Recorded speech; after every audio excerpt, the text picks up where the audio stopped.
खड़े हो जाते हैं? आप क्यों खड़े हो जाते हैं? आप क्यों खड़े हो जाते हैं पीछे से? वो कर रहे हैं, उनको डिस्टर्ब है। उसका बयान पढ़ लें। उसने कहा कि ये मेरी कुर्बानी है कि नवाज शरीफ जो उन्हें नाअहल किया गया उसके साथ मैं नाअहल हुआ, ये मेरी कुर्बानी है। नहीं, आप नहीं, जब वो बात कर रहे हैं आप नहीं खड़े हो सकते। अब खड़े रहें, फिर खड़े रहें। अब बैठे ना, अब बैठिए नहीं। जबकि जब मिनिस्टर बात करता है तो आप इतने पुरसकून होते हैं कि आप बिल्कुल इंटरप्ट भी नहीं करते। खुदा का वास्ता है, ये अल्लाह के जो नाम है इनका वास्ता है कि आपको किसी की जरूरत नहीं, अपने ही लोग हैं डिस्टर्ब करने के लिए। अवाम को जो है वो भूखे मार दिया है। आज लोगों के पास जो है वो 2 वक्त की रोटी नहीं है। गरीब आदमी जो है वो जिंदगी बेटियां जो हैं कौम को कंगाल कर दिया। हमारी तो उनसे ये सदा है कि वो काम आप बंद कर दें। अब गवर्नमेंट के जो है वो खर्चे पे, टैक्स के पेयर की मनी पे जो है वो गुजारा कर लिया करें, खर्चा कर लिया करें। वो 4 लाख में 20 मिनट जो है वो आप इतने पुरसकून रहे हैं कि जैसे जो है ना इसका खर्चा बंद कर दें। आप कौमी खजाने से खर्च कर लिया करें।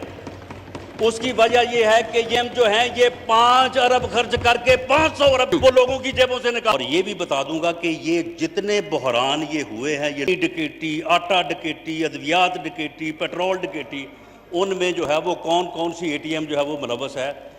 उन्होंने उसका शुक्रिया अदा किया और कहा कि $4,50,000। जब कोई हमारी तरफ से बात करता है तो आप थोड़ी देर बाद ही जो है ना वो आप बेचैन हो जाते हैं।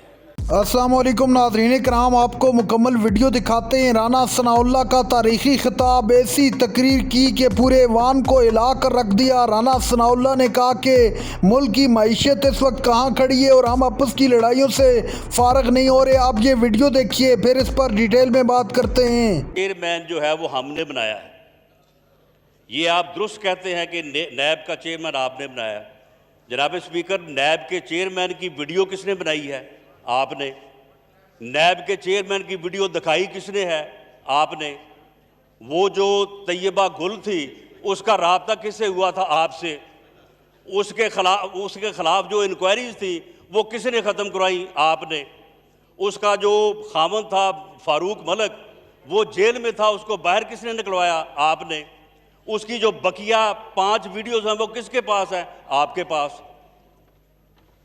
तो फिर जनाब चेयरमैन, वो एक प्रेस कॉन्फ्रेंस हुई थी ना, उस प्रेस कॉन्फ्रेंस में चेयरमैन नैब ने ये फरमाया था कि अगर मैं 10-15 बंदे पकड़ लूं तो हुकूमत जो है वो धड़ाम से गिर जाएगी। और उनमें से एक आदमी ऐसा है कि अगर मैं उसको पकड़ लूं तो उसकी सेहत इतनी कमज़ोर है कि मुझे ख़तरा है कि उसको कुछ हो ना जाए। जनाब चेयरमैन, क्या किसी को कन्फ्यूजन है कि वो आदमी कौन है और किसकी बात की थी चेयरमैन नैब ने? जब चेयरमैन नैब ने ये प्रेस कॉन्फ्रेंस की तो उसके बाद जो है वो फिर ये वीडियो आ गई और उसके बाद जो है वो फिर चिरागों में रोशनियां रही। तो ये जनाब चेयरमैन जो है ये आपका जो है वो एहतसाब है।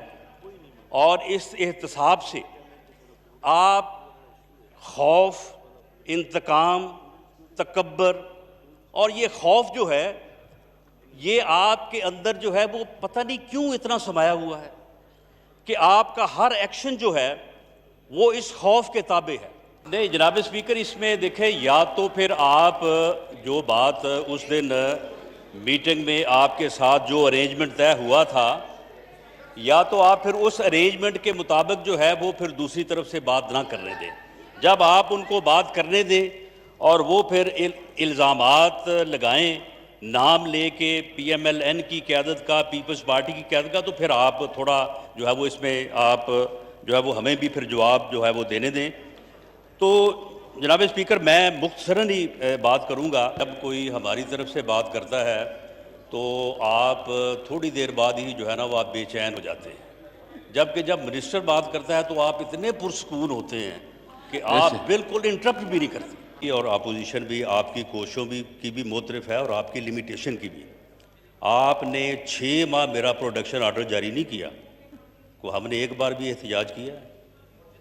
تو ہم بھی آپ کی لمیٹیشن کے جو ہے وہ کا خیال کرتے ہیں.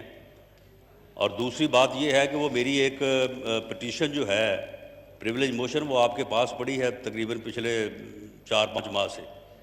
تو اس کے اوپر بھی میں نے کبھی آپ سے جو ہے وہ تقاضا ان ہاؤس نہیں کیا. تو ان کی خدمت میں یہ پیش کرتا ہوں کہ اس مرتبہ جب وزیر اعظم محترم تشریف لے گئے وزٹ پہ ڈیواس میں ایک میٹنگ میں، جب وہ صبح انہوں نے میٹنگ وہاں پہ شروع کی تو انہوں نے خود اپنی ایک اے ٹی ایم کا نام لیا. اگر وہ کہیں گے تو میں اس اے ٹی ایم کا نام ان کو دے دوں گا، اور یہ بھی بتا دوں گا کہ یہ جتنے بحران یہ ہوئے ہیں، یہ ڈکیٹی، آٹا ڈکیٹی، ادویات ڈکیٹی، پیٹرول ڈکیٹی، ان میں جو ہے وہ کون سی اے ٹی ایم جو ہے وہ ملوث ہے. انہوں نے اس کا شکریہ ادا کیا اور کہا کہ $4,50,000 میرے اس ٹور میں جو ہے یہ فلاں میری خرچ کیے ہیں، تو لہٰذا میں اس کا شکریہ ادا کرتا ہوں. یہ پیسے جو ہے وہ میں گورنمنٹ کے خزانے سے خرچ نہیں کر سکتا تھا. جناب اسپیکر، میں آپ کی وساست سے خدا کا واسطہ ہے، یہ اللہ کے جو نام ہے ان کا واسطہ ہے کہ آپ اس کا خرچہ بند کر دیں. آپ قومی خزانے سے خرچ کر لیا کریں. اس کی وجہ یہ ہے کہ یہ 5 ارب خرچ کر کے 500 ارب جو ہے لوگوں کی جیبوں سے یہ جتنی ڈکیٹیاں ہوئی ہیں یہ ساری کو کوئی روکنے والا نہیں ہے. صادق اور امین کی میں کچھ نہیں کہتا، جو پرائم ہے اس کا بیان پڑھ لیں. اس نے کہا کہ یہ میری قربانی ہے کہ نواز شریف جو انہیں نااہل کیا گیا اس کے ساتھ میں نااہل ہوا، یہ میری قربانی ہے. تو جناب اسپیکر، یہ ہے آپ کا صادق اور امین ہونا. اور جہاں تک اس بات کا تعلق ہے کہ جی یہ کاروبار کرتے ہیں آ کے اس میں گورنمنٹ میں، باقی یہ جتنے لوگ بیٹھے ہیں یہ حکومت سے باہر ہیں، اور ان میں سے کون ہے جو کاروبار نہیں کرتا. اور جہاں تک رہی بات عمران خان صاحب کی، دیکھیں جناب اسپیکر، سیاست میں آنے سے پہلے آدمی جو کاروبار کرتا ہے وہ کاروبار کنٹینیو کر سکتا ہے، وہ کاروبار اسے کرنا چاہیے. عمران خان صاحب جو کاروبار پچھلے 30 سال سے کرتے آ رہے ہیں وہ کاروبار وہ کر رہے ہیں. ہماری تو ان سے یہ صدا ہے کہ وہ کام آپ بند کر دیں. اب گورنمنٹ کے جو ہے وہ خرچے پہ ٹیکس کے پیئر کی منی. ناظرین کرام، آپ نے ویڈیو دیکھی رانا ثناء اللہ کی ایسی تقریر، نہ ہی اپنی حکومت کو بخشا اور نہ ہی اپوزیشن کو. تمام تر حقائق پوری قوم کے سامنے رکھ دیے. رانا ثناء اللہ نے کہا کہ قوم سے کچھ نہیں چھپاؤں گا، سب کچھ پوری قوم کے سامنے رکھوں گا. اس وقت ملک میں جو ہو رہا ہے، جو سیاسی افراتفری ہے، اسی وجہ سے ہماری معیشت کا یہ برا حال ہے. ہم سب کو اس پر سوچنا ہوگا اور مل کر بیٹھنا ہوگا.